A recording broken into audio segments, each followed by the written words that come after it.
The meeting of the Iowa Board of Regents for April 24, 2025 will come to order. I will begin by calling the roll. Regent Dunkel. Here. Regent Barker. Here. Regent Hensley. Here. Regent Rouse. Here. Regent Reiswick. Here.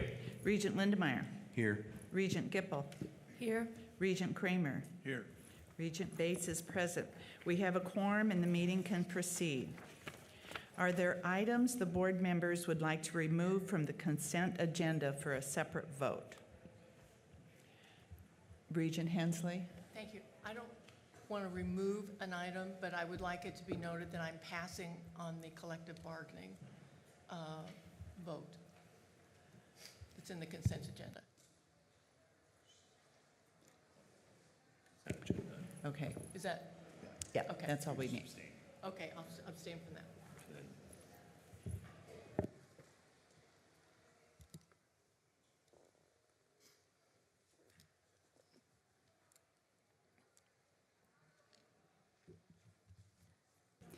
A motion and a second are required to approve and receive items on the consent agenda. Is there a motion?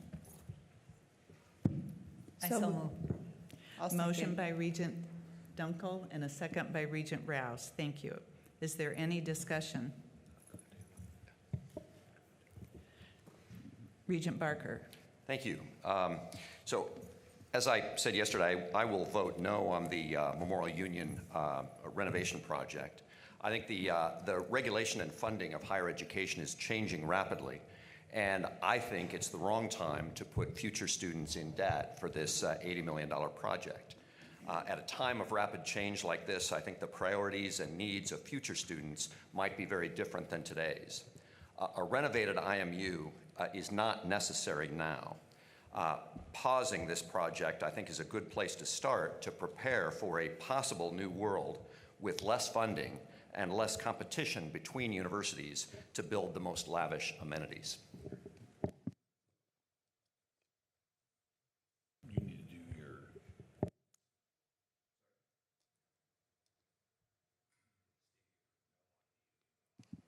Yes, so I'll vote no. I'll vote no on the Memorial Union building project, no on the University of Iowa reimbursement resolution.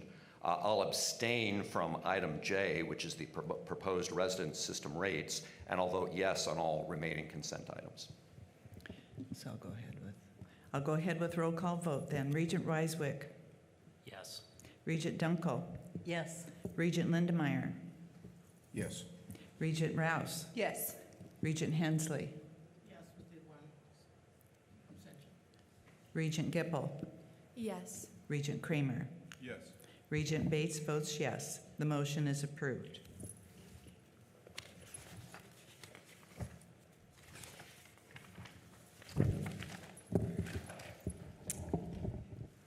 At this time, I'll take a few moments to address several topics. First, on tuition.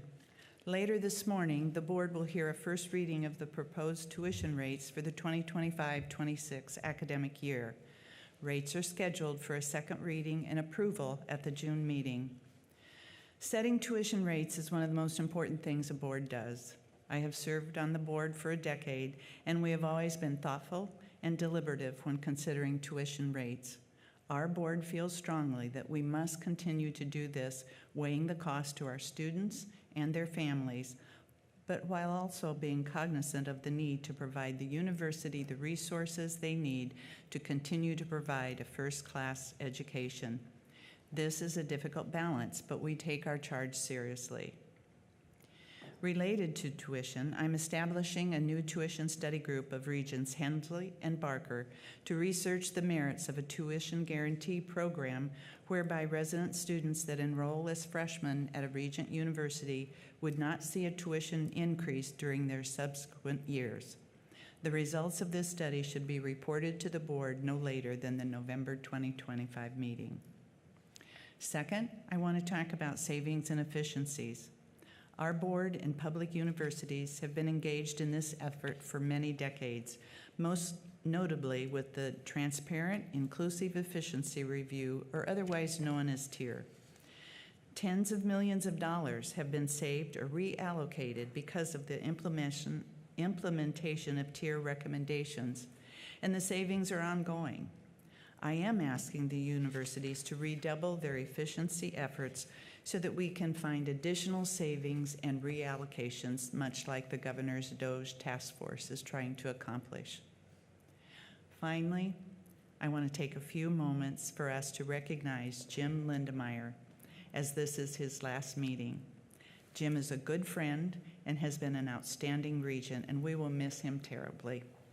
It has been an honor for all of us to serve with him on the board. Jim, would you please come to the front of the room so we can read a resolution honoring you and present you with a small token of appreciation for all your efforts of the past 6 years.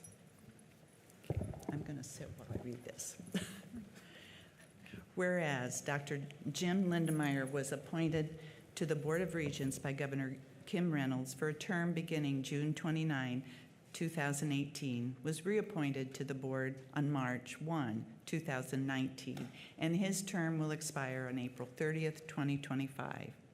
And whereas he served as both chair and vice chair of the Board of Regents Academic Affairs Committee, which provides oversight of academic programs, faculty activities, admission standards, and student success benchmarks. And whereas he served as chair of the board's Campus and Student Affairs Committee and vice chair of the Property and Facilities Committee, providing oversight on student life, career development, campus safety and security, the purchase and sale of property, and capital improvement projects.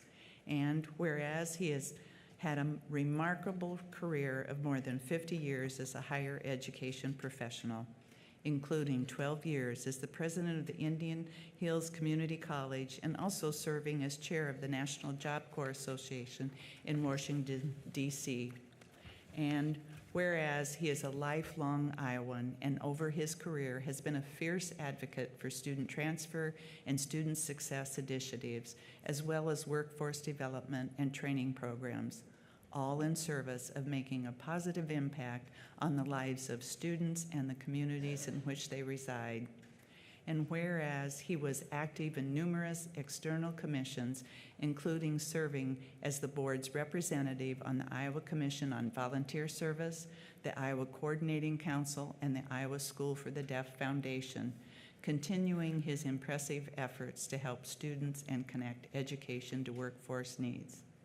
Now, therefore, be it resolved that the Iowa Board of Regents expresses its deep gratitude to Regent Lindenmayer for his expertise and dedication, and publicly acknowledge him for his extraordinary service and contributions to the Board of Regents, its institutions, students, families, and all Iowans.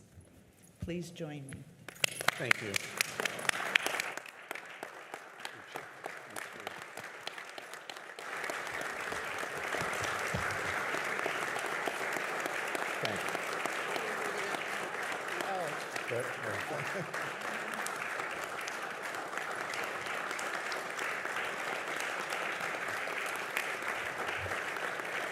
Wow, that's a lot of hard work. Yeah, that's beautiful. Yeah. Yeah, can I say just? You say that- whatever you would like. You know, I'm speechless. I feel oddly conspicuous too up here, but thank you. My thanks to all of you. And since I'm speechless, I think I'm going to invoke a quote from Mark Twain when he said, you know, may God hold a place in heaven for you because of your kind remarks, unless you have to go elsewhere because of your exaggerations. So, thank you. Pleasure's mine. Thanks.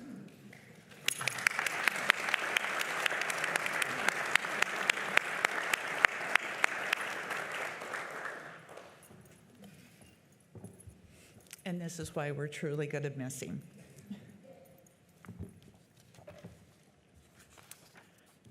Okay, now I would like to recognize the presidents to report on recent activities at each university, and we'll begin with President Wintersteen.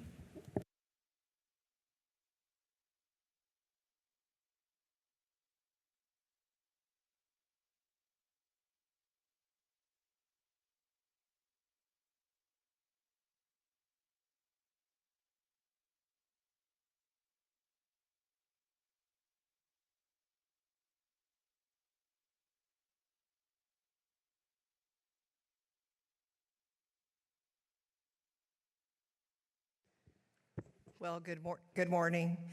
It's a pleasure to welcome all of our Board of Regents members to Iowa State University, along with our colleagues from the University of Iowa and University of Northern Iowa. A special greeting to our new student regent, Lucy Giffel. Welcome, Lucy. And of course, I want to add my thanks and congratulations to Jim, first of all, for his great service to the Iowa Board of Regents, and congratulations on your retirement. I also want to thank the board for the great celebration we had at our awards luncheon yesterday with our faculty. The fact that you sponsor these awards so we can really recognize an excellent set of faculty and staff is a great opportunity. So thank you very much for doing that. So we want to begin by celebrating our faculty a little bit more. We were so pleased to have 9 faculty who were recognized as fellows of the American Association for the Advancement of Science. You can see these faculty members maybe on the screen. They're certainly on my computer screen right now. There they are. These faculty are in a variety of scientific fields, including biochemistry, engineering, ecology, physics, statistics, and psychology, really recognizing the breadth of the scientific fields we have at Iowa State University. As you know, AAAS is the world's largest scientific society and is publisher of the journal Science. This recognition is considered a distinguished lifetime honor within the scientific community. So pleased for this group of new AAAS fellows at Iowa State University. Next, we're proud to share that Robert Brown has been elected to the National Academy of Engineering, one of the most prestigious recognitions in the field of engineering. Dr. Brown is the Anson Marston Distinguished Professor in Engineering and the Gary and Donna Hoover Chair in Mechanical Engineering. He's also the founding director and current co-director of Iowa State's Bioeconomy Institute. He's a pioneer in research and innovation in bio-based products and bioenergy with 26 patented inventions.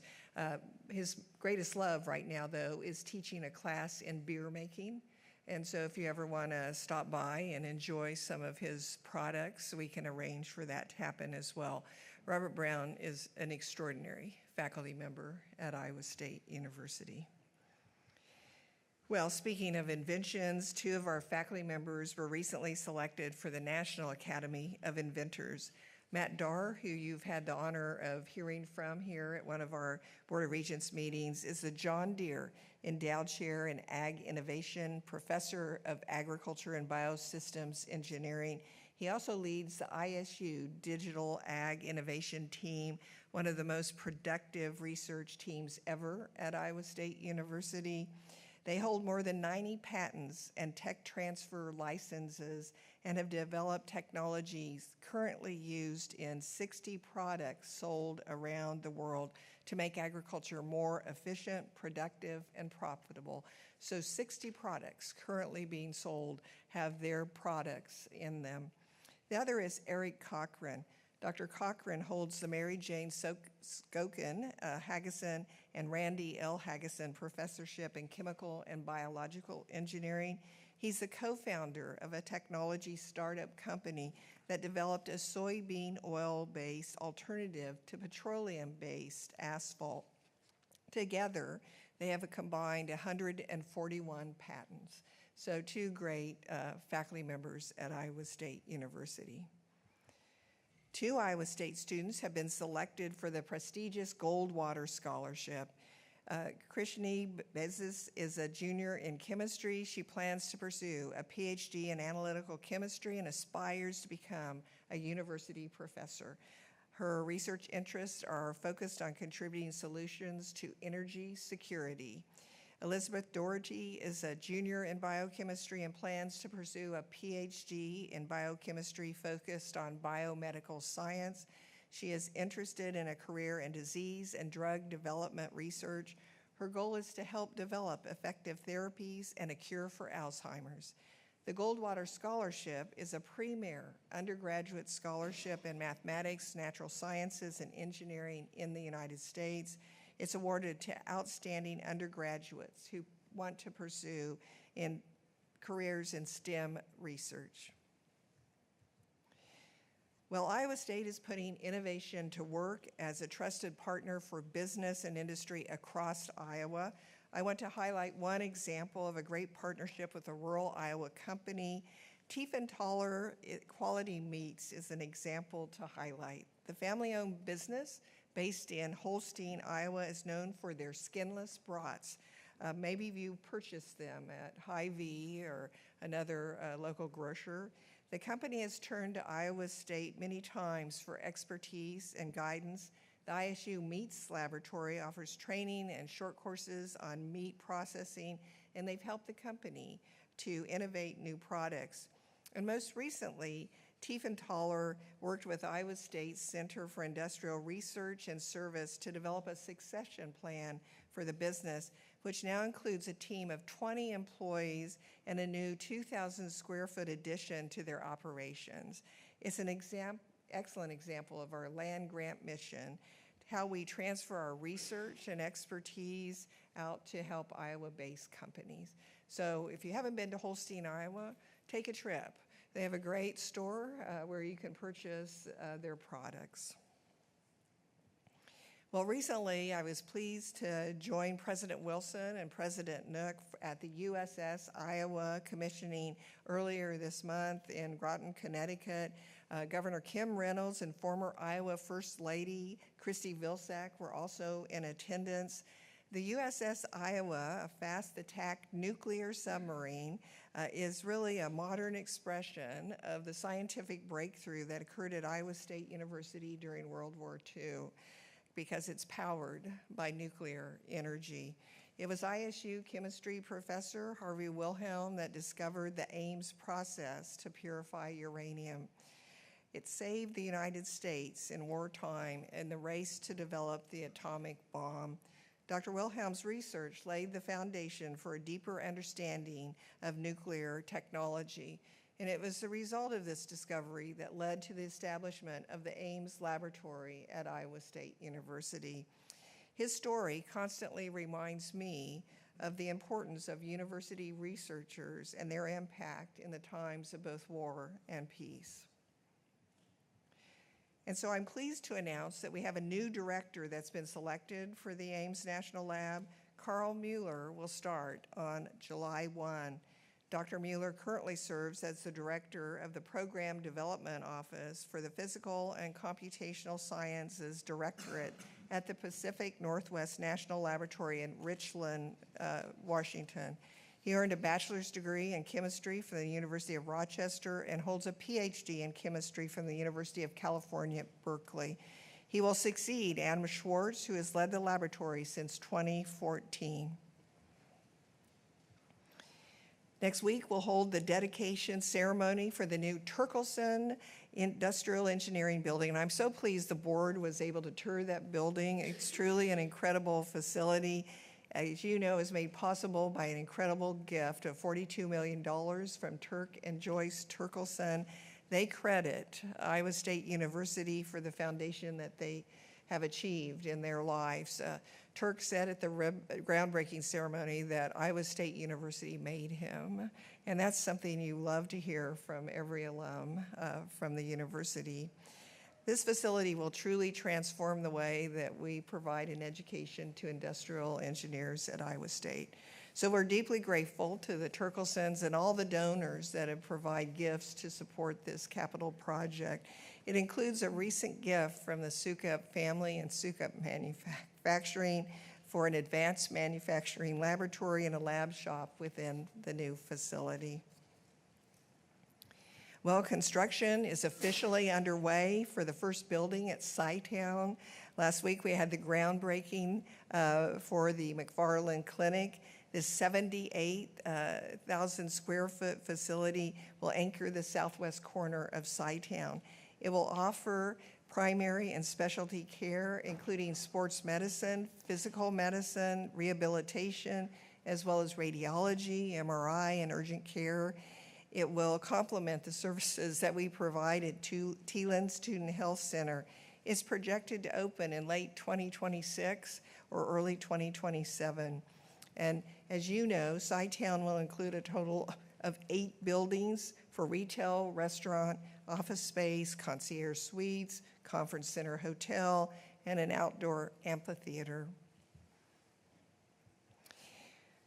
Well, finally, we were delighted to partner with the University of Iowa for a special concert event on March 28th. The Iowa State University Wind Ensemble and the University of Iowa Symphony Bands shared the stage for the first time, performing at the Chicago Symphony Center, home to the famous Chicago Symphony Orchestra. Our director of bands, Dr. Mike Galimo, and Iowa's director of bands, Dr. Mark Heidel, are longtime friends who conceived this wonderful idea. The concert featured Iowa State's 60-piece wind ensemble performing 6 musical arrangements and Iowa's 55-piece symphony band performing 6 arrangements. And each director guest conducted 1 piece from the other school's set, adding a special touch. So that concludes my presentation. I'd be happy to answer any questions. Are there any questions or comments for President Wintersteen? Great. Thank you. Thank And you. thank you for hosting us and everyone who helped Great. you Thank you. host us. Great to Thank see all of you. So I'd like to recognize President Wilson now, if you would come forward.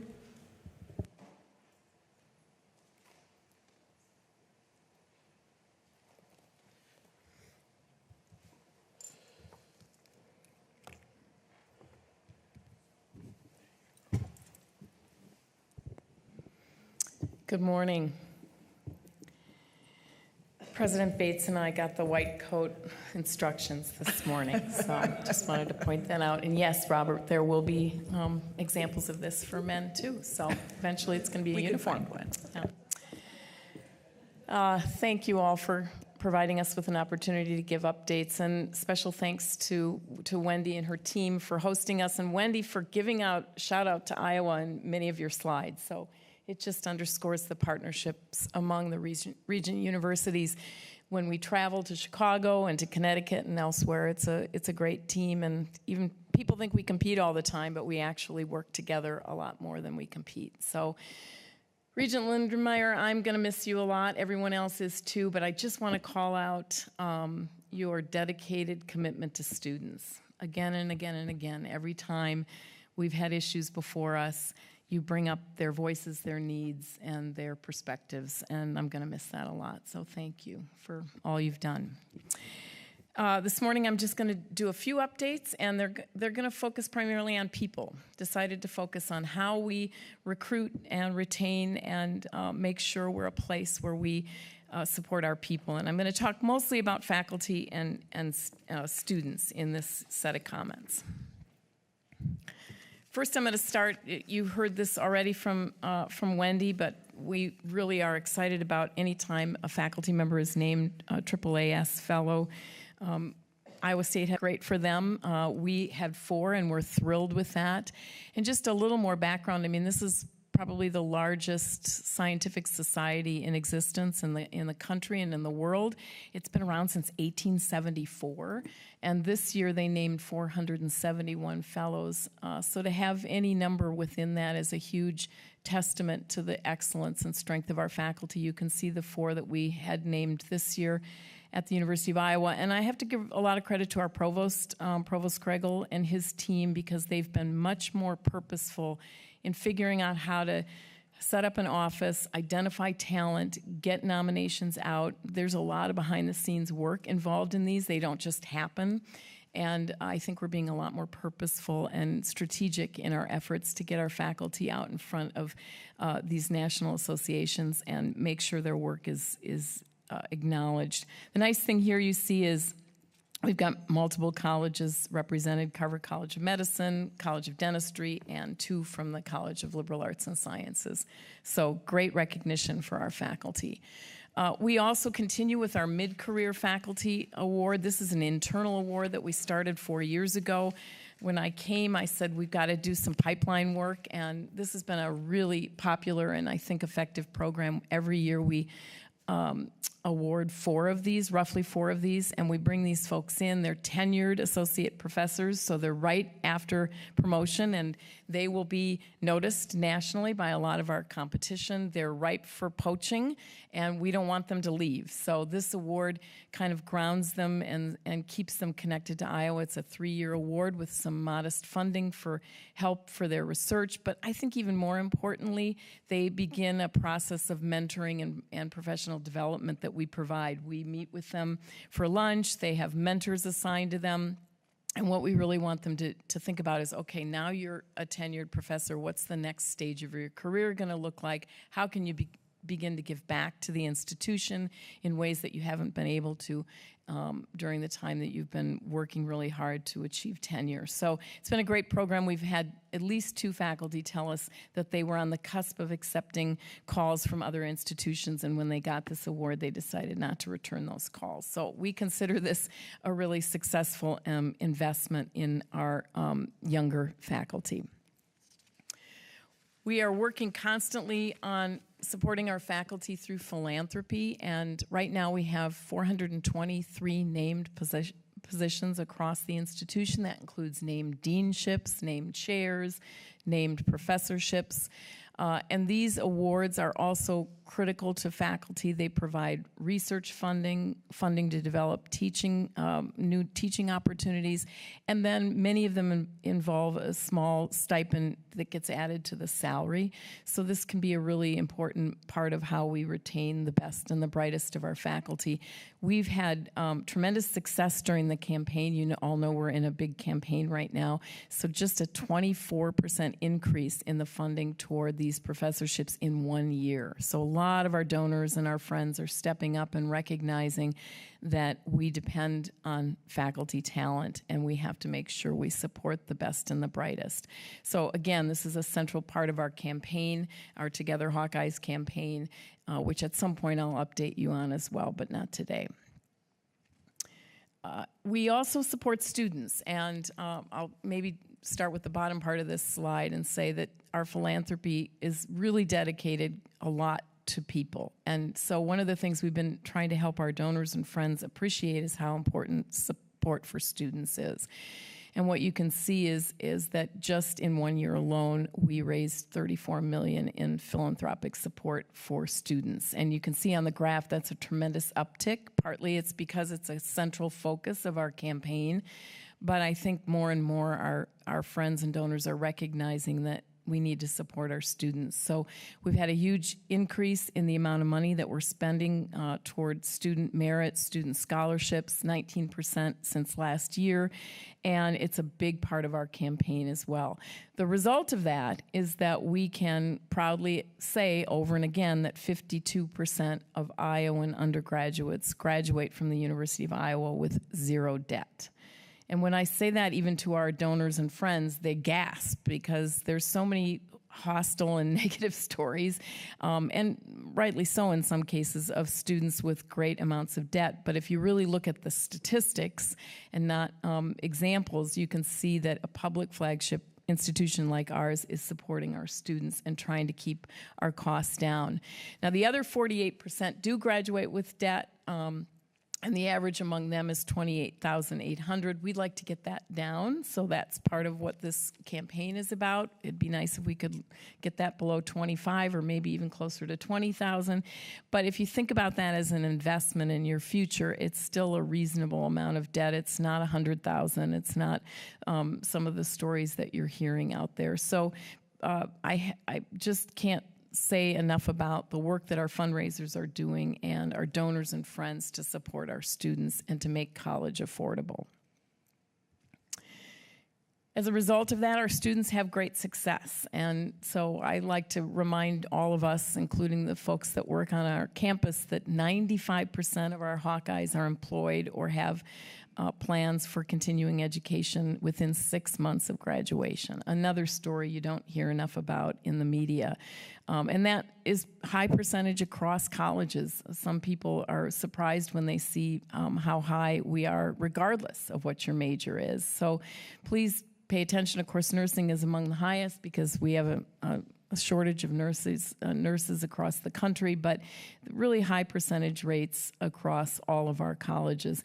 And on the right, I just gave you an example of how strong our partnerships are in one college, the Tippie College of Business, has strong partnerships with all of the companies that are Iowa-based on the right-hand side, and they are employing a lot of our students. So we're really grateful for that. We're grateful for the connections we have with those companies, many of which are located in Des Moines, but some are across the state of Iowa.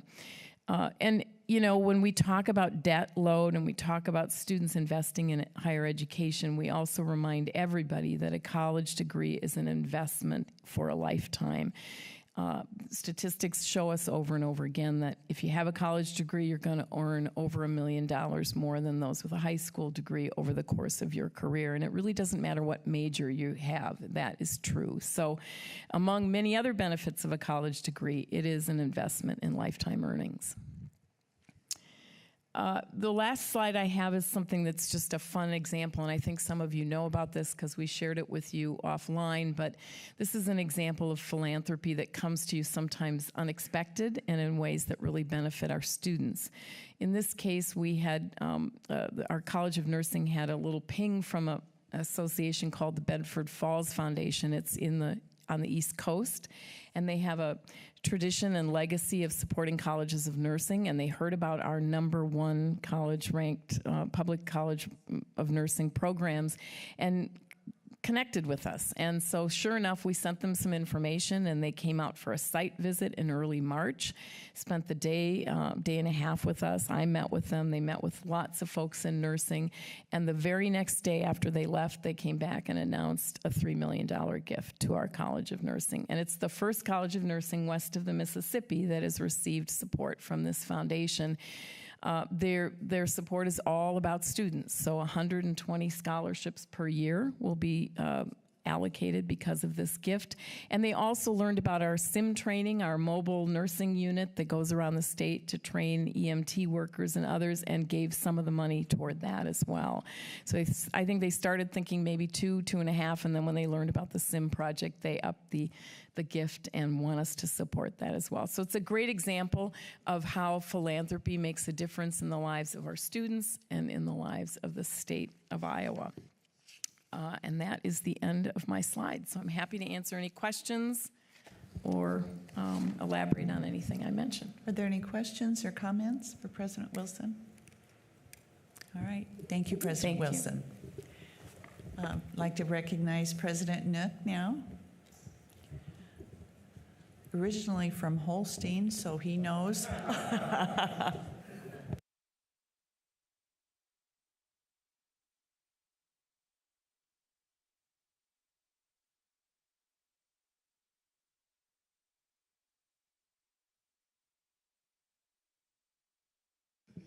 Yeah, I have to give Wendy a high five for mentioning my hometown, and not only that, but Tiefenthaler's Meats, way back, used to be Bagenstoss's Meats, and at that time, I worked in the sharp freezer for Bagenstoss Meats and grinding hamburger and then pulling food off. So I'm very familiar with Tiefenthaler's Meats, and especially appreciate their sun-dried tomato basil skinless brats. They're really great, and some of the Regents that have been around a while actually tasted some of their meats at one of the dinners at our house.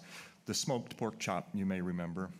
It's a great piece of meat, and you can get them at various Hy-Vee stores around the metro. So just saying, Tiefenthaler's is great, doing great things for my hometown. So thank you, Wendy. First of all, Jim, congratulations and thank you for your service. You've done a great deal for all of us here and brought a perspective of understanding higher education from being in the business for a very long time. And that's served, I think, the other Regents well. I know it served us well. And I really valued your partnership as we put together the UNI at Iowa Community Colleges and helping us understand how that could work and what it would mean to students and to people within these communities where the community colleges are located. So wish you the very, very best and really cherish your friendship and your leadership on the board. So thank you very much. Lucy, welcome. It's good to have you on here. It's fun to be working with you and looking forward to your leadership and learning from you about the students on our various campuses. So congratulations on the appointment and welcome. This is a time of the year that campuses are kind of busy. Students are very busy getting ready for the end of the semester, finishing up projects, working through exams, preparing for exams. We're 3 weeks away from commencement exercises on our campuses. And one of the things that's happening is that we're celebrating students at various award ceremonies and things. And last week we had our Student Leadership Awards. And I want to just take a moment to think about that for all of our campuses. If you're a student on any of the 3 campuses and in a leadership role, whether that's in your student government or run a student org or something like that, would you stand up for a minute? I know there's a few here, at least. I know you and I's here. They had to drive away, so they're here. But thank you. Think of these students. They speak just a little bit. You can sit down, but thank you for being here. This is a special group of students that we honored as student leaders this year. In 2020, COVID hit, and all of our universities shut down our student organizations. We couldn't get them together, and consequently, for about 2 years, student orgs were running at a very, very low rate. There were very few of them operating, and if they were, they're trying to do it with Zoom meetings. What that meant is that for 2 years, we had this problem that most of the time in student government, student leadership, whether it's in student government or it's in our academic clubs, or whether it's in the clubs in activities, it's the juniors and seniors that have the leadership roles, and they learned those as freshmen and sophomores. When COVID hit and we shut these down, we had 2 years where the juniors and seniors weren't able to do that, and our freshmen and sophomores weren't able to learn from their peers and to develop this experience for running organizations. So about 2 to 3 years ago, this group of students on our campuses had to restart all of these without the advantage of having been in those organizations and seen the peer mentors. And so to this group of students graduating from our institutions and those that are moving into leadership positions this year, they've had a very heavy lift as they've had to learn how to run these organizations and how to work with our student life staff and academic advisors to build student organizations back to where they were. And it's taken most of this time to get to that point. But I want us all to remember this group of students in particular because it has been such a very, very heavy lift for them. I also want to thank the people that work in student life in all 3 of our institutions for what they've done to support students like these as they've rebuilt these organizations and to give them the leadership skills that they would have naturally learned from other mentors, and to our academic advisors that are advisors to those academic clubs, whether it's a physics club or a music club, helping these students again restart and keep those really essential clubs moving. So thank you to everyone and congratulations to our students. Do it this way.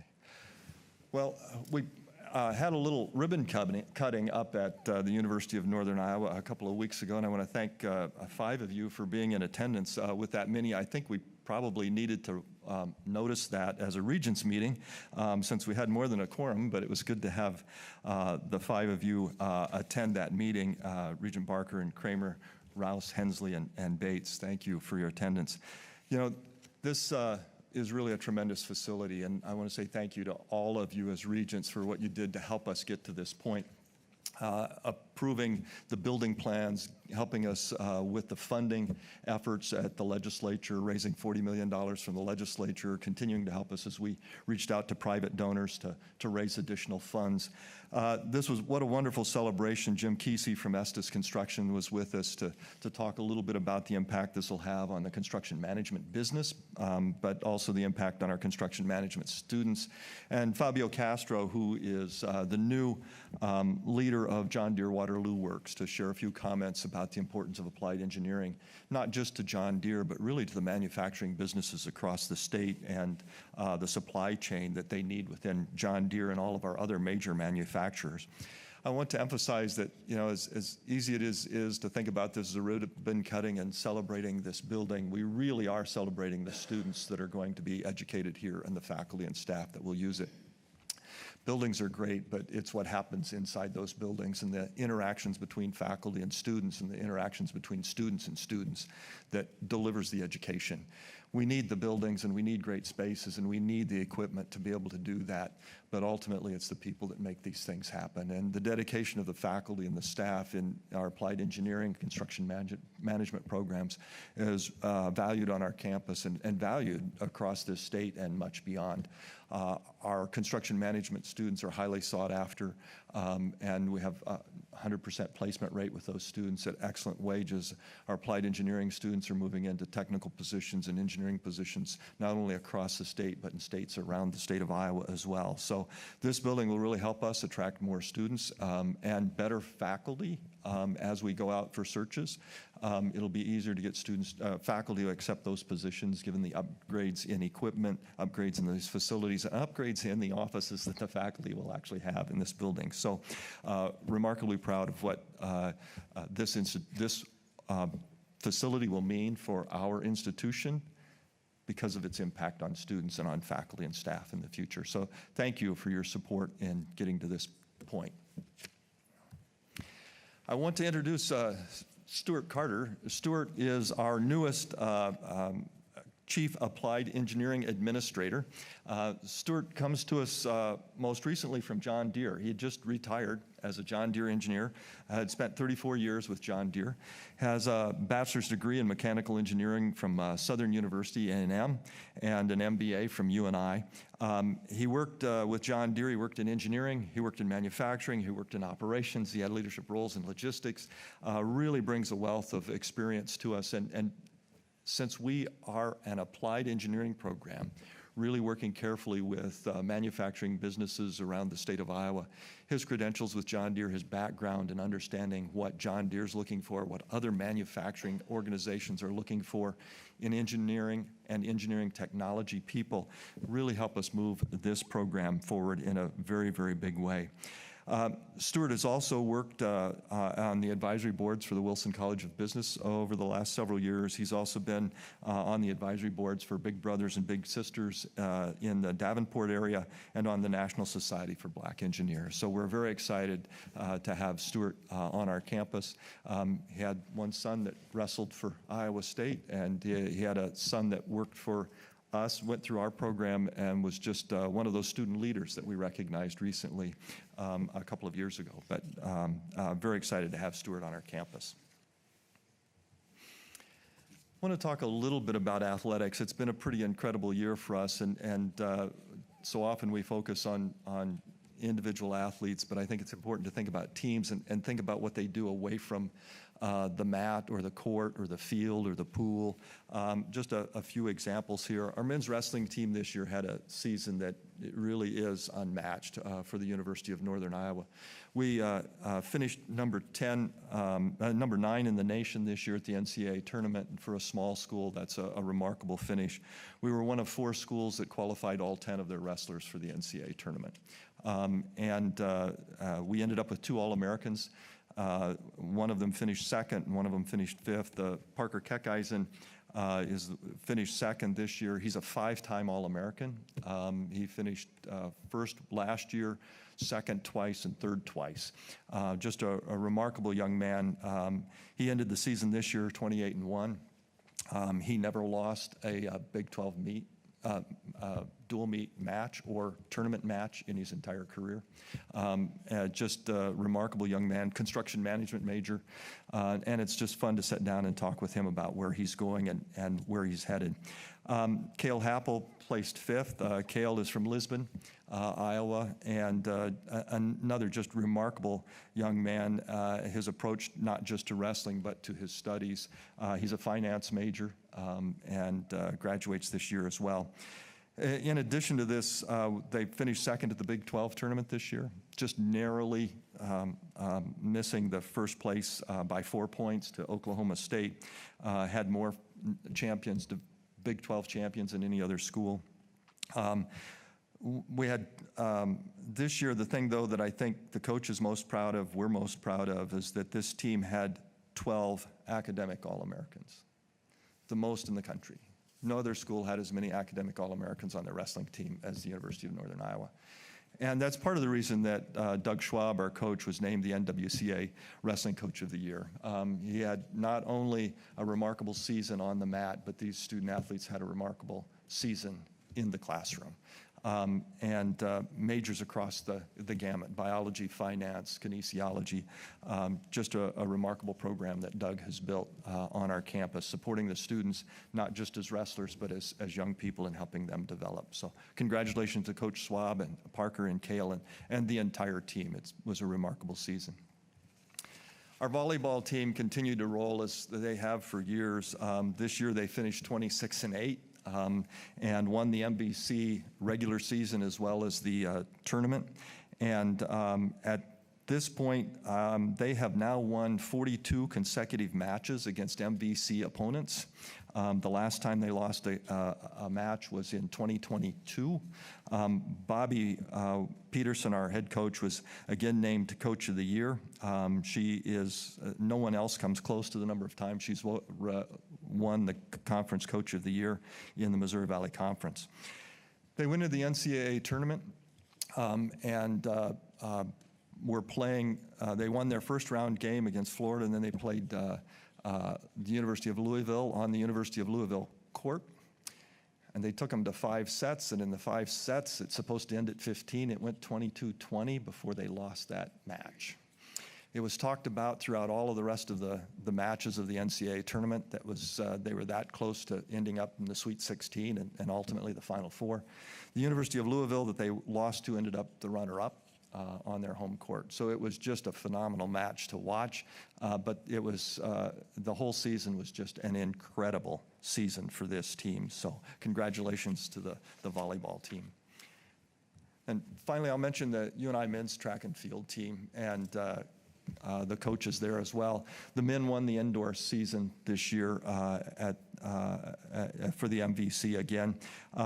This is and Carter Morton in particular was named the Conference Athlete of the Year Indoor Championship at the Indoor Championships this year. He won both the men's triple jump and the high jump, and was the MVC Field Athlete of the Meet and Athlete of the Meet both. Our head coach Paulson was named the Indoor Coach of the Year. This is the 3rd time he's been named the Indoor Coach of the Year.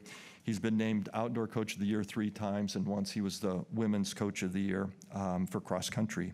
And our assistant coach, Jeff Coover, was named the Assistant Coach of the Year as well. They're currently competing in the outdoor season and looking forward to seeing how they finish up in the outdoor championships as well. Right now they're ranked in the top 2 in the conference for the outdoor season.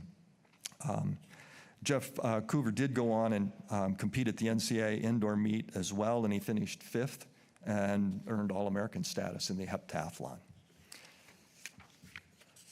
To close, I want to talk a little bit about something that happened just last week, at the end of last week. This past fall, as a board, you approved the UNI Center for Civic Education.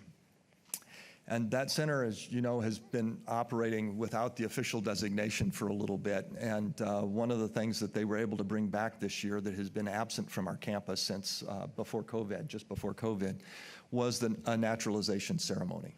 And so this UNI Center for Civic Education hosted the naturalization ceremony in the Mocker Union. Nearly 70 new citizens were naturalized at that ceremony, coming from 25 different countries. Just 2 days ago, Debbie Durham was in the exact same space, and she was speaking about workforce, and she pointed out again that the #1 economic challenge that Iowa faces is population, that we have 75,000 job openings and 56,000 unemployed people. She says we have to get more people into Iowa and we have to get more people into the workforce. And she talked about immigration, and while she meant both immigration from other countries, as this is, but also immigration from other states. It's a pleasure to put those 2 pieces together and see how the University of Northern Iowa is helping to bring people to our community, to help them feel comfortable here in the United States and in our state, and to help take on a little bit of that economic challenge that the state of Iowa faces. So congratulations to everybody at the UNI Center for Civic Education, especially Jennifer McNabb and Scott Peters for their yeoman's work in putting together that center and making it have a life. We're about to announce the director of that center within the next week or so and really get it launched at that time. So with that, I'll say thank you and be happy to answer any questions that you might have. Are there any questions or comments for Regent Hensley? Thank you very much. And this is not a question or comment specifically for you, President Nook, but I just would like to recognize all the presidents and thank you for the job that you're doing. I know we're in very difficult times with lots of edicts coming down from governments all over the place, but I feel very good about all the presidents and their ability to deal with this. It may not always be exactly what you're hoping for, but I just feel very good about where you're at and how you're working and being nimble to help us through this time. So you're all doing a great job. Thank you. Well, thank you. And none of us do this without the people that you see, some sitting in this room, but the faculty and staff back at our campuses. When these come out, some of them have challenged us a great deal. And as we keep our focus on our mission and on our vision, it's sometimes difficult to manage some of those, whether they're executive orders, changes in legislation, whatever they are. But as long as we keep our focus on our vision, on our mission, that of supporting these students, making sure they get a great education, then we can get through these things. And I think that's what's helped the people on all of our campuses be able to deal with some of the challenges that we've faced and will continue to face for a little while as this country wrestles with what is the future of higher education. So we've got a good team on our campuses that are really committed to the students, and all of us really want to, all three of the presidents and our leadership teams really appreciate what the faculty and staff do to support our students and to understand what's going on and then try to help move us forward as we do that. So thank you very much. Appreciate it. Thank you. Thank you to all three of you for your presentations and giving us always the peek at the universities and what they're doing. So thank you. This time, I'd like to welcome Iowa State University Provost Jason Keith, who will introduce our faculty presenter.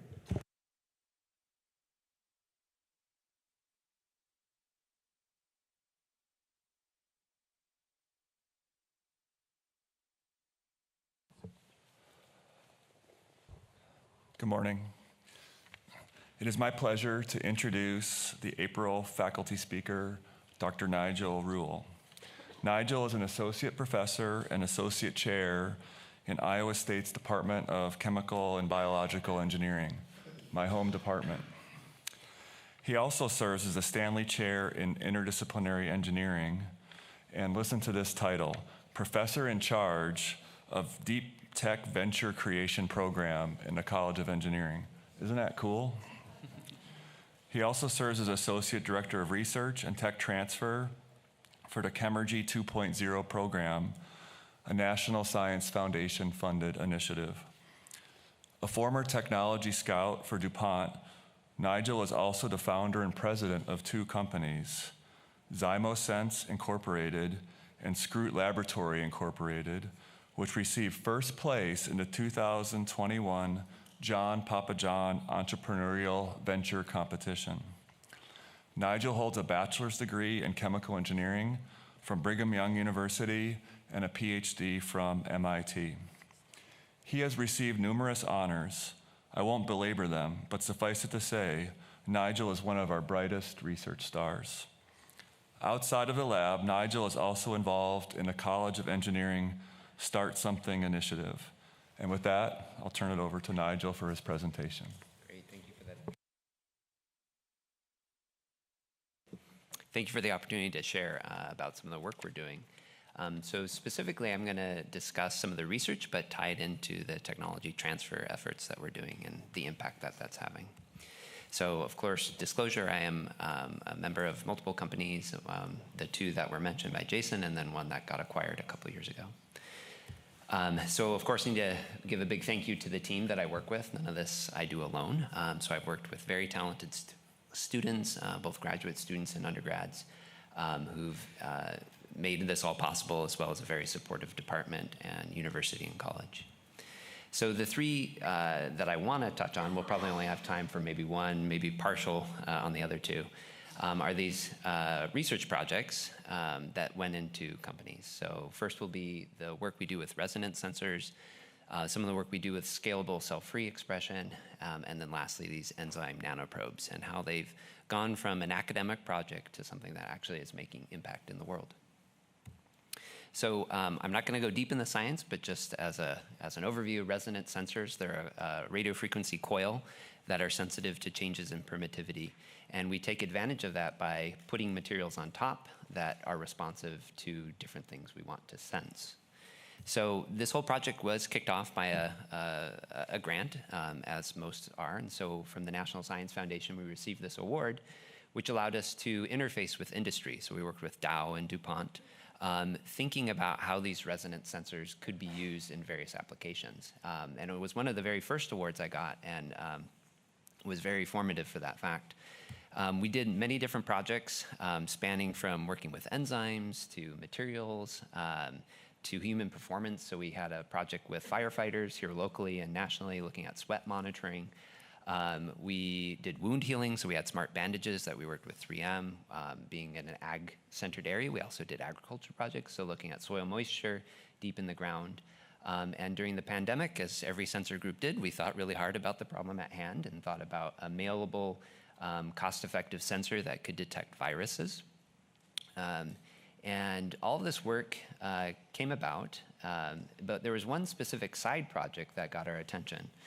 A lot of my students, I encourage creativity and ask them if there are safe experiments they want to do the side, go for it. And this was one of those. So we had this idea that this sensor could be placed inside a vessel that's used to culture cells, and that it could wirelessly monitor the cells as they grow. And so from that little data set, it spawned a new project, and eventually was one that we put outside ISU using an SBIR grant. And since then, it's been a great journey, as all startups have, some ups and downs of funding cycles. But as was mentioned, we got a lot of attention when we won the John Papa John competition, and that's our team there with the man himself. And that was a great opportunity. And since then, we've actually hit the point where we know what our product can do. So at the beginning, there's lots of testing. We take advantage of the NSF I-Core program, which allows students to learn how to do customer discovery. So they go and interview companies and people who could use their product or their technology and figure out how it fits. And so through this process, we sampled lots of different areas, but the one where it's made a lot of sense and where we're going to make a big impact is in this area of cell and gene therapy manufacturing. So it's a new class of medicine where they take your own cells, engineer them, and grow them up and put them back in your body. So it's a medicine just for you. So it has a new manufacturing pipeline, which has some complexities. And the area we work on is that expansion phase. So once your cells are engineered, they need to grow up to a specific dose. And what we've done is we've partnered with one of the main manufacturers in this space, Wilson Wolf. So they're based in Minnesota. They have this device where once your cells are engineered, they're placed into this vessel, and then they have to grow for a certain amount of time before it's put back into the patient. The challenge is, depending on the person, those cells can grow at different rates. So depending on your age, the health status that you have, those cells will vary. And so because of that, they have to do a lot of sampling and kind of babysitting of these cells. And what we found is that we can use our sensors to essentially time the perfect point of harvest. So those cells are pulled out right when they're at their prime state and can be beneficial to the patient and not be exhausted. And so that's what we've done. We've put sensors, this is some data with our partner, where we can put it in and it tracks the growth of the cells. So that upward growth is when they go up. And the issue is you want to hit it right at that peak. And if you wait, so those 3 time points later are too late and the cells won't be as healthy.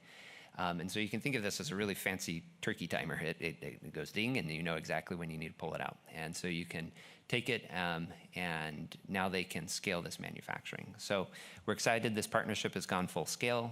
So here in Ames, we do all the design, the manufacturing of prototypes. We scale manufacturing with partners around the world. We're currently going through all the regulations, but it should be product ready by the end of this year or early next year.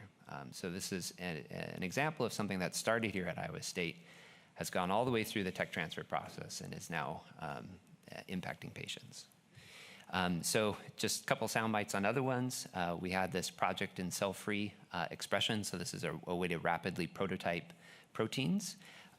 We use this project again for lots of different applications, but again with the angle of how can we make custom proteins really, really fast. At the end of COVID, we took a project that one where we were looking at a paper-based diagnostic. In this case, we were detecting COVID, but we wanted to use it for animal diagnostics. But in the end, that same technology was useful for drug discovery, and we pivoted the company, and that team was that whole company was acquired, and unfortunately they moved to California. However, it's still in existence. So this company, Big Hat, uses this platform that has this underlying synthetic biology, and I always love to go there and point out that that's the part that was made in Iowa. So that whole team that is now the underpinning of this large $100 million company is our team that we built here in Iowa. So another great impact. The one that's still kind of fresh off the press, we've got a company that's looking at detection of enzymes. So it's a nanosensor that allows for rapid detection of enzymes. I won't go over that too much. But again, lots of academic projects is kind of how it starts. We show the fundamentals of it, figure out where it works and what's the best application. And in this case, it's enzyme discovery. So we have partnered with multiple companies, even here local. So Chemin is an early customer. And we work with them to speed up their enzyme discovery. And it's, again, a company that's still growing. Team is here local. So as was mentioned, you know, what's next? I love this kind of training of students, helping them learn the fundamentals, the rigorous parts of science, but then teaching them how to take it to the next step and create an entity that can do that. And now I have this appointment, which has the really fun title, which allows me to do that with other faculty and other students and postdoc. And so with that, again, it's all about the people. So I think the most rewarding part of this is seeing these people, visiting them at these companies they've created, seeing the other very talented Iowans that have been hired into the companies, and just seeing that impact. So with that, would love to take any questions. Are there any questions? Very interesting. Very interesting. So thank you very much.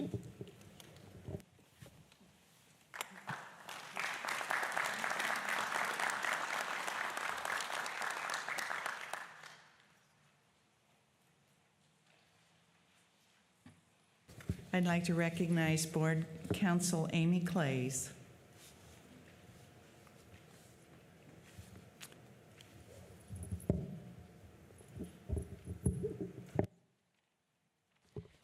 Will the salary policy presenters please join me at the table?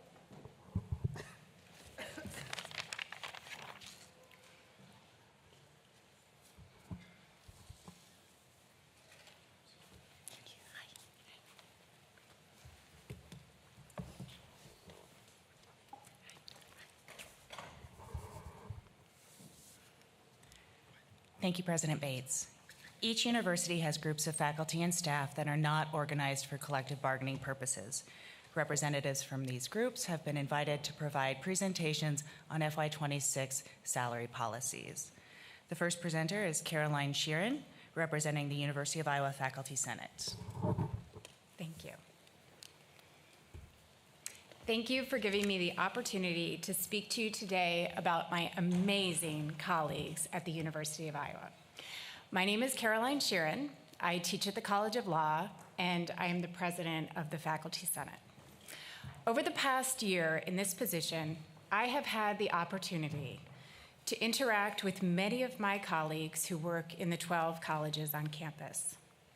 These faculty whether they are on the tenure track, clinical track, or instructional track, have chosen to dedicate their careers to the dissemination of knowledge, both through teaching and research.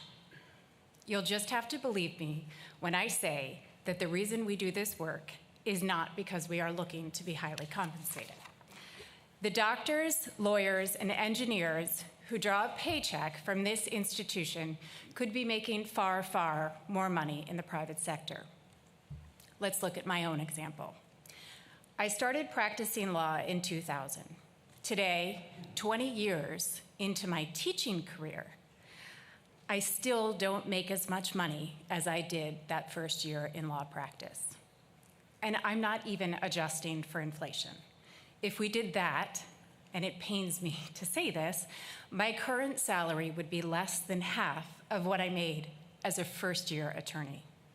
Okay, so we don't work for the money. That leaves the question, why do we work? Trust me, it's not that old saw about having summers off, because I don't know of any faculty at the university who actually take the summer off. We teach, prepare, and research year-round, even when we are technically on 9-month contracts. The reason we do it? It's simple. We love it. We love to teach, we love to research, we love to treat patients, we love to dance, we love to tell stories. Most of all, we love to ask questions. We love to learn. I could tell you thousands of stories, but let me tell you about just some of my colleagues who are doing interesting and exciting work. There's Carissa Vogel at the law school, who spearheaded the People's Law Library, which provides the community with access to easy-to-understand information about the law. To date, this site has been visited 190,000 times and has had over 270,000 page views. There's also Martin Kivligan from the College of Education. He does research on AI in therapy. He started the Rural Psychology Collaborative, and he oversees a telehealth clinic that serves rural Iowans. Or how about Jacinta Bunch? You heard about her work earlier. She is the senior advisor to the Simulation in Motion program that provides continuing education to critical access hospitals, emergency medical services professionals, and others throughout Iowa to improve health outcomes across the state. A large focus of that program is supporting healthcare professionals in rural areas. And finally, there's my personal favorite, Megan McDonald. I can't tell you exactly what Dr. McDonald does research-wise, but that's not why she's my favorite. She's my favorite because she saved my life when I had cancer. Allow me to tell you something else about the professors at the University of Iowa. We aren't just researchers, teachers, and clinicians. We are parents and patients. We are coaches and churchgoers. We are Iowans, and yes, we are immigrants. We put our pants on one leg at a time, and we gripe about the cost of groceries and gas. We love this state. We love our students, and we love what we do. And yes, groceries and gas are very, very expensive these days, so anything you can do in the compensation department would be very welcome. Thank you very much for listening to me. The next presenter is James Joris on behalf of the University of Iowa Staff Council. Good morning, President Bates, President Pro Tem Rouse, and distinguished members of the Board of Regents. Also a warm welcome to the new members of the board, and especially a sincere thank you to Regent Lindenmayer for your many years of support and service to all of our universities. My name is James Joris, and it is an honor to be here again today, speaking as the president of the University of Iowa Staff Council. Some of you may know my full-time position is as a revenue cycle coordinator in patient financial services at UI Healthcare. But today, I am humbled to have the privilege to be before you as an ambassador of the University of Iowa, to share our staff's gratitude for your support, to share our pride in being staff members and servants to our wonderful state, and share our resilience through any and all challenges before us to continue our mission of educating students and care for all of our patients that come through our doors. Today, I would like to start, as I have started many of my UI Staff Council meetings, to first and foremost say thank you. Thank you for your leadership in guiding us forward. Thank you for your wisdom when dealing with tough topics. And thank you for your time today, as I know it is invaluable. And especially thank you for your support to the University of Iowa, where we continue making a difference for our students and patients within our state and beyond.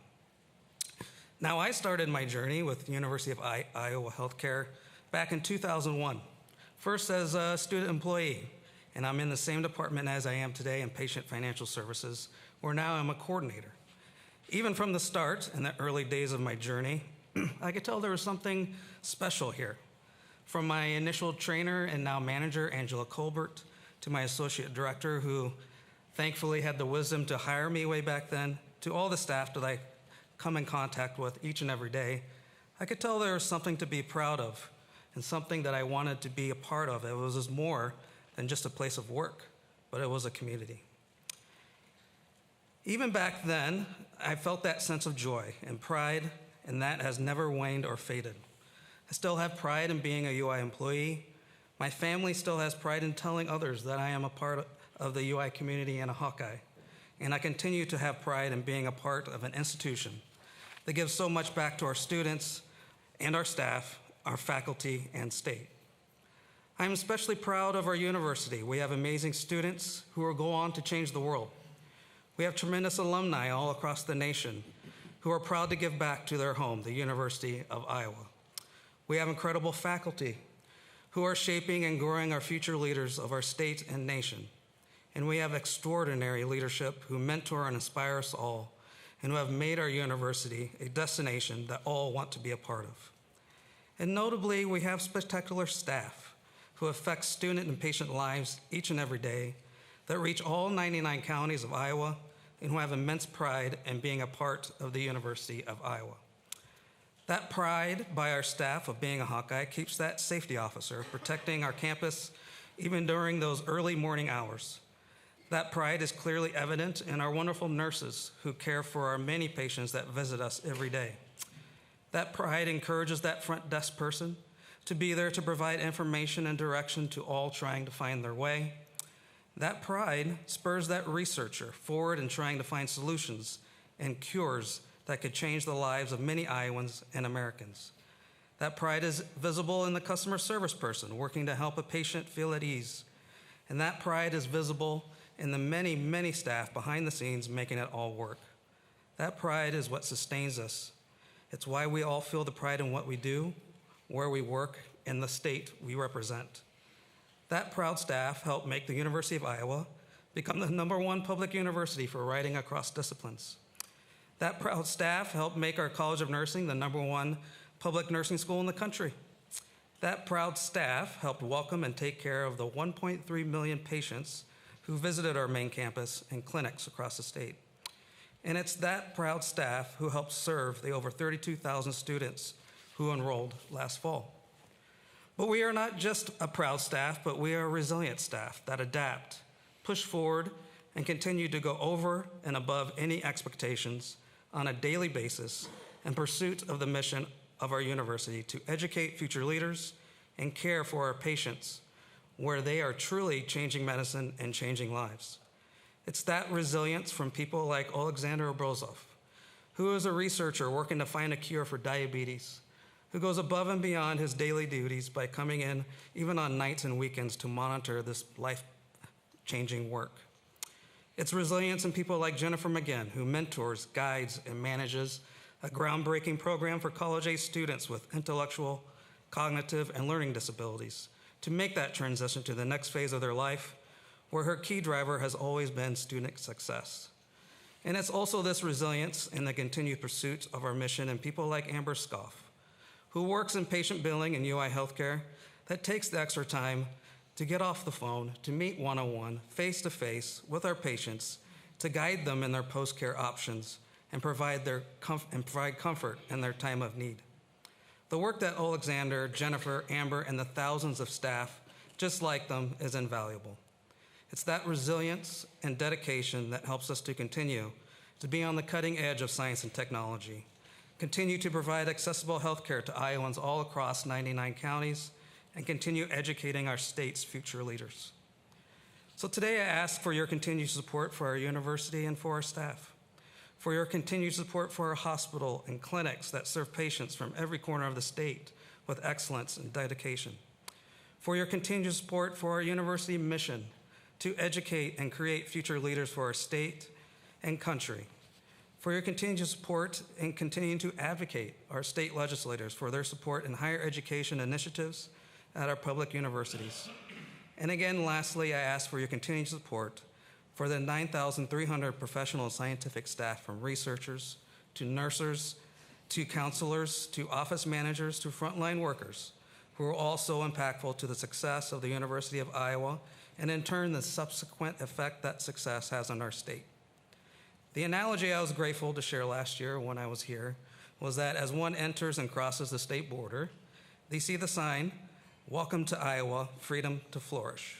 Again today, I ask for your continued support for that freedom to where one can and does flourish. It has been a true honor to have this time with you today and for the many times throughout the past few years to share a conversation and have a portion of your time. So believe me when I say that I am truly humbled to have met you and sincerely again say thank you. Thank you for your time. Thank you for the opportunity you give us all to share with how proud we are to be staff and how proud we are in our institutions and how proud we are to be Iowans. I hope we can continue that mindset that our staff show every day of pride in who we are and resilience to continue our mission forward, and gratitude for you and one another by celebrating our commonalities of all being Iowans and one another by one common goal we all have of making our institutions, our state, and those that support it all the best that they can be. Thank you again for this opportunity, for giving us a voice to express our gratitude for your advocacy on our behalf, to listen to our stories of success showing our resilience and the pride we have of being Hawkeyes, and for the leadership that you continue to provide us all. Thank you.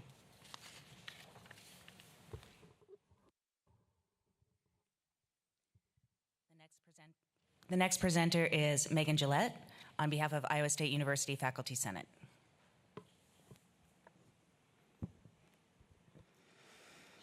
Good morning. I'm Dr. Megan Gillette, and I'm an associate teaching professor in the Department of Human Development and Family Studies, and I'm also the president-elect of the Faculty Senate at Iowa State. Thank you for the opportunity to speak with you today. It's an honor to represent the amazing faculty of Iowa State University. This moment carries personal significance for me. Like many other faculty and staff, my family's connection to the state and to this university runs deep. I am a fourth-generation woman, not only at Iowa State, but within my college, Health and Human Sciences, formerly known as Home Economics. In addition, my great-grandfather, Lester Gillette, once sat in your place, serving for 10 years as a member of this very Board of Regents, working to ensure that our public universities remained vital institutions of opportunity and progress, and that they continued to serve Iowans and make an impact both at home and around the world. It is with this same love of our state and a deep and abiding sense of pride in our Regent universities that I speak to you today. Every day, I see the deep sense of purpose and passion that drives faculty work in dedicating countless hours to shaping students' futures, advancing groundbreaking and life-changing research, innovating with industry, and serving communities across Iowa and beyond. But for faculty, Iowa State University is not merely a place of employment. Their hearts are woven into the very fabric of this university, and their dedication reflects a steadfast love for the institution and for the state of Iowa itself. It is this enduring commitment that ensures faculty members carry forward our mission with both heart and mind, honoring the land-grant promise of access, opportunity, and service for all. Iowa State is not merely a workplace. It is both a legacy and a calling. But this calling often comes at a dispiriting and disheartening cost.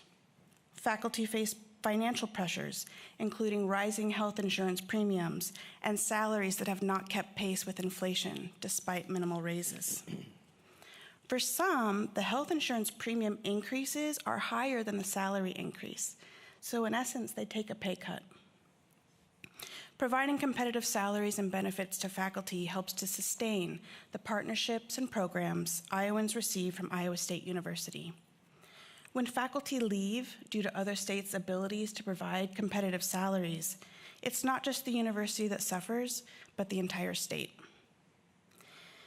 Being born and raised here, spending time on my family's Century Farm, I know firsthand the value of living where you have deep roots, of walking where your ancestors walked before, of wearing my grandmother's wedding band alongside my own on the same campus that she wore it. The same campus where myself, my parents, my aunts and uncles, cousins, and grandparents all met their spouses. For many faculty, though, in order to continue their legacy, competitive salaries are essential.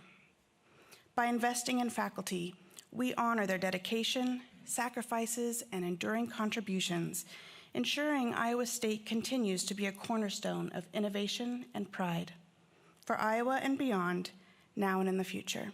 Thank you.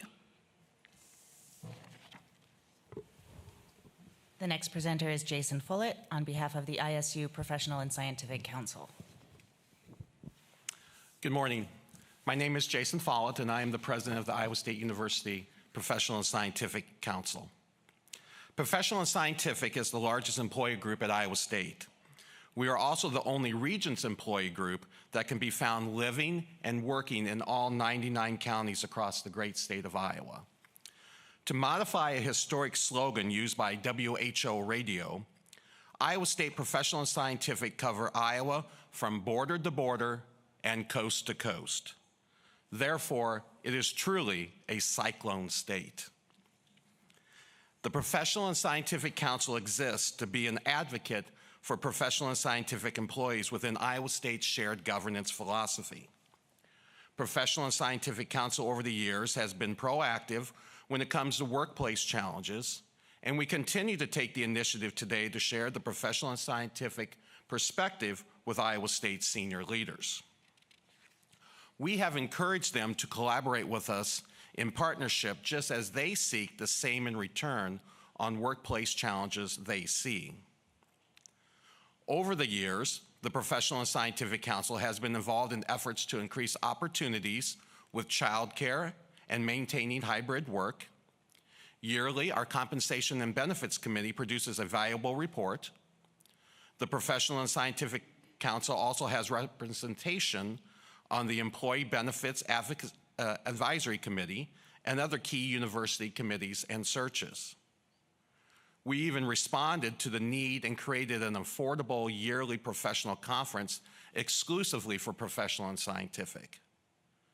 Further, we support efforts like Adventure 2, staying abreast on the ever-changing technological updates and advancements, new voluntary benefit options, and promote financial support for continuing education. While the facts I shared are interesting, what are the roles of Iowa State's professional and scientific employees? A good sampling can be found from the current Professional and Scientific Council roster. We have finance supervisor, extension specialist, business system analyst, customer relations coordinator, manager of engineering, student services specialist, communication specialist, technology systems analyst, assistant director of financial aid, agricultural specialist, graduate recruitment program coordinator, program specialist, instructional librarian, administrative assistant, assistant director of county services, business administrator, nurse, assistant director grants, grant specialist, diagnostic associate, budget and finance specialist, laboratory safety specialist, senior assistant director of sports programs, director of administrative services, manager of custodial services, facility project coordinator. But the best role of them all is academic advisor. In addition, our daily duties have professional and scientific cross over into the traditional faculty responsibilities of teaching and research. For example, Kate Garrison is an instructional librarian focusing on the Parks Library Introduction to College-Level Research, Lib 1600. Every Iowa Stater has to pass Lib 1600. This class teaches introductory skills on how to find, evaluate, and use information for college-level research. Chad Arnold is an agricultural specialist 3 at the Horticultural Research Station, which is east of Gilbert. The station has extensive horticultural plantings and projects, including apple orchards, vineyards, pest control and muskmelon, demonstration home gardens, vegetable, fruit, hops yards, turf grads, and ornamentals. The field at Jack Trice was grown at the Horticultural Research Farm and is part of research, not just athletics. The farm has active research related to turtles, honeybees, wasps, and tree swallows. Chad and his professional and scientific colleagues nurture daily the field research at the station in collaboration with the faculty. Finally, Stacy Renfro is the Associate Director of the Center for Statistics and Applications in Forensics Evidence, known as CSAFE. She oversees 25 to 30 projects nationwide, ensuring budget, deliverables, and progress towards meeting goals. Next Monday, she will be co-presenting with colleagues from Boise State University and Duke University at the National Organization of Research Development Professionals Annual Conference. Further, professional and scientific are loyal and committed Iowa Staters. Professional and scientific produce quality and necessary work and are proud to be connected to Iowa State. I love working at Iowa State, even though I'm a UNI alum, because I get to live what I believe. There is nothing better than watching a student, professional and scientific colleague, or faculty partner find success and joy.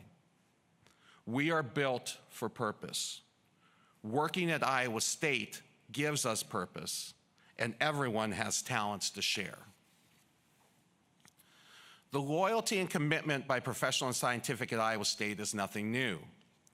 Famous Iowa Stater Colonel Harold E. Pride, also known as Mr. Memorial Union, wrote the following to the charter members of the 25-year club in 1934.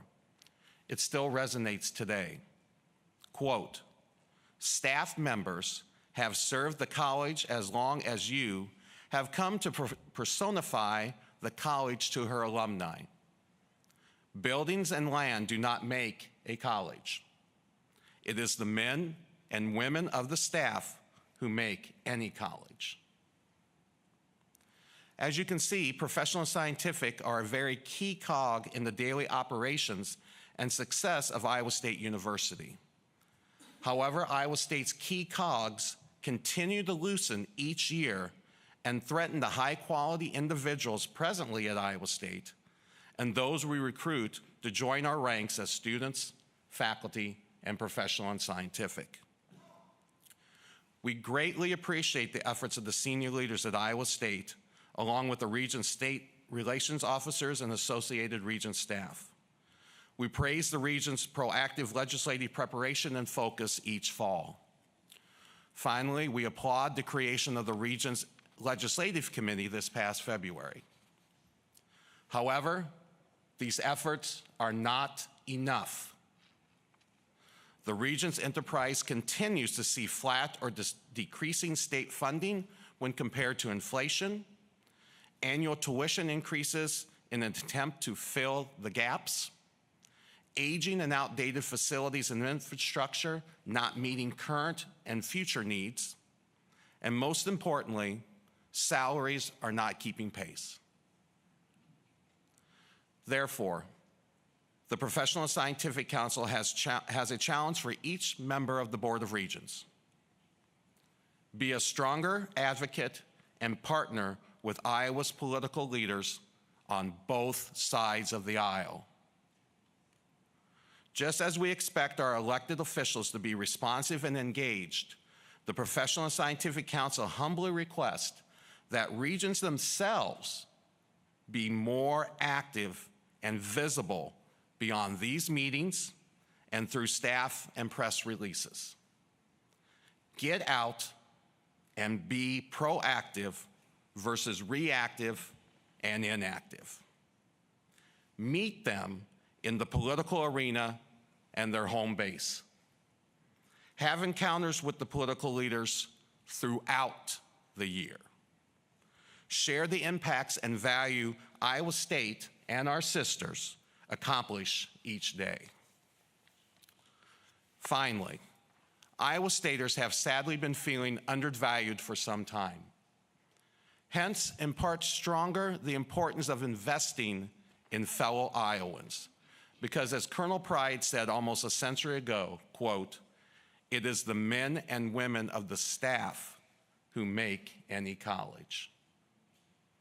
I thank you for this annual opportunity to share these comments on behalf of the over 3,500 professional and scientific employees at Iowa State University. Thank you. The final presenter is Nathan Arndt on behalf of the University of Northern Iowa Professional and Scientific Council. There we go. That working? There we go. Thank you and good morning. I appreciate the time to come in front of you and have this short presentation. I am the director and chief curator for the UNI Museum and also serve as an adjunct faculty member for the Department of History, and I'm the current president for the PNS Council.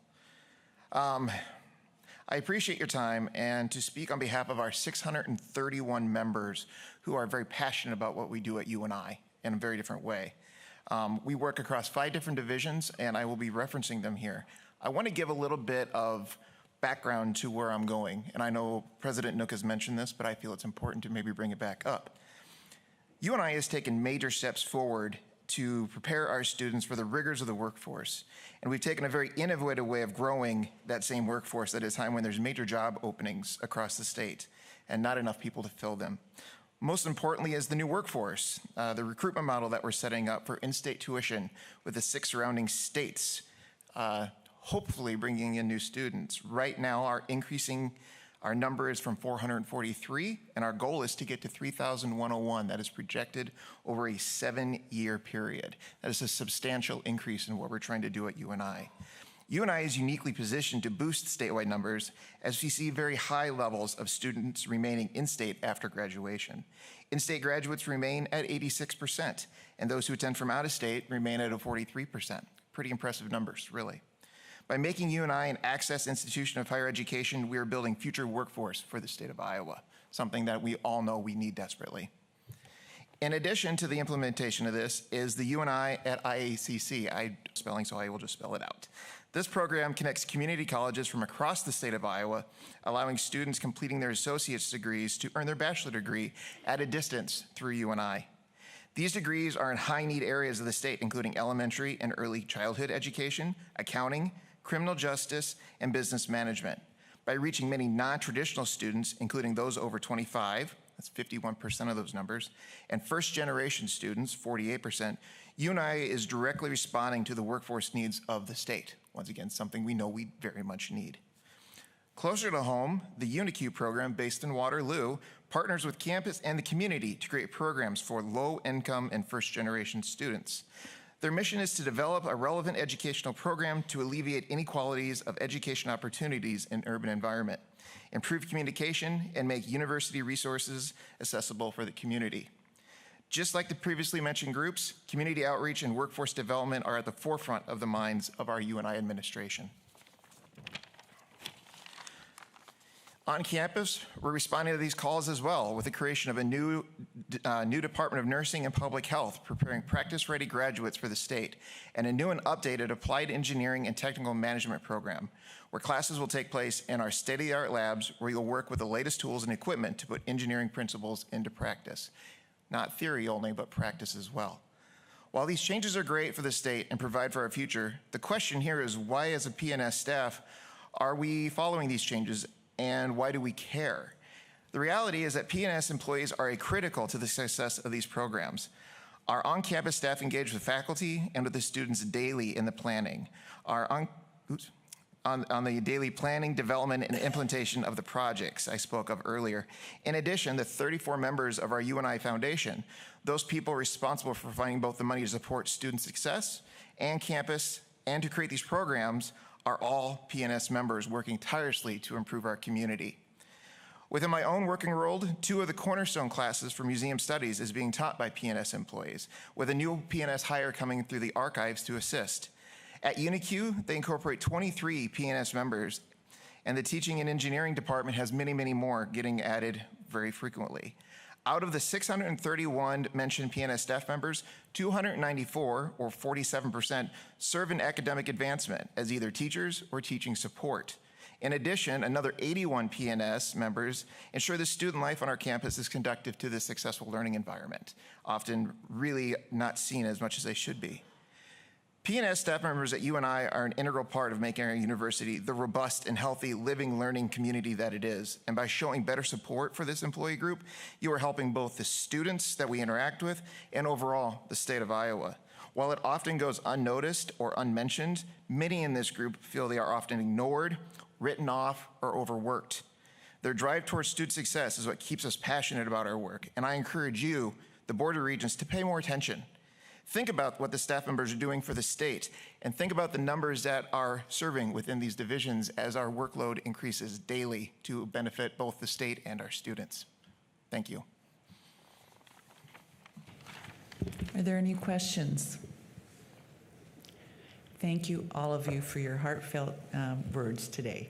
Thank you very much. Thank you, Amy.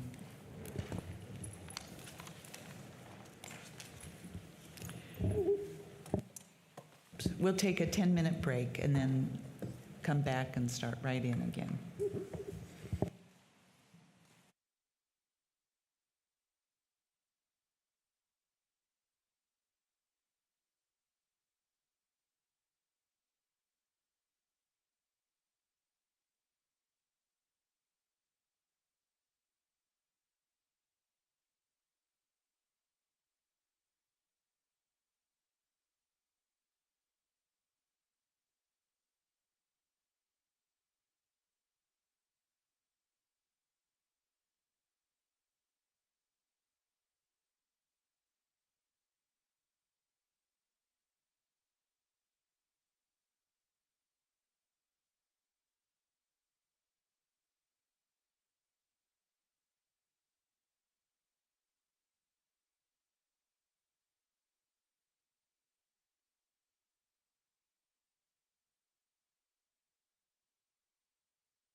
We're going to go ahead, and resume the meeting. I'd like to recognize Chief Business Officer Brad Berg, who will make comments regarding the proposed tuition and mandatory fees. Thank you, President Bates. Before the board today is the first of 2 readings of the proposed tuition and mandatory fees for the 2025-26 academic year.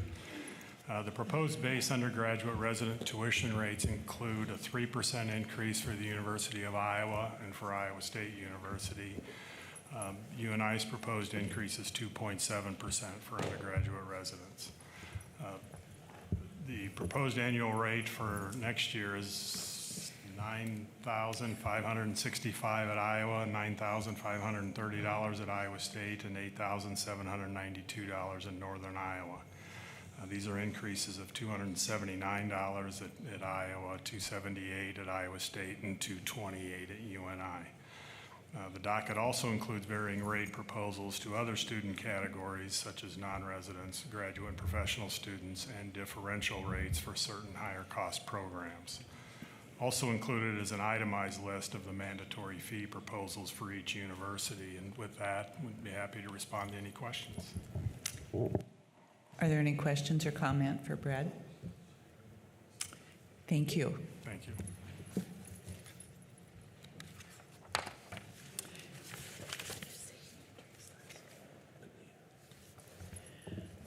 I'd like to recognize Andrea Nia from the board office to talk about the common and university program specific fees.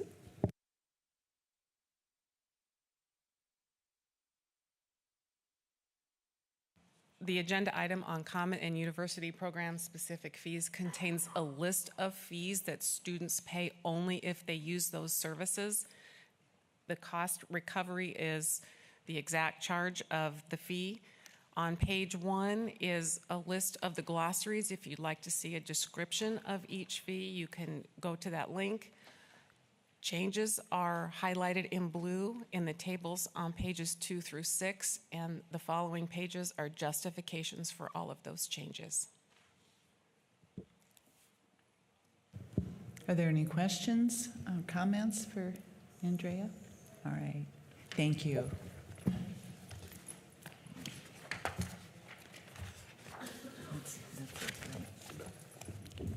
This concludes the board's business. The meeting of the Iowa Board of Regents is adjourned.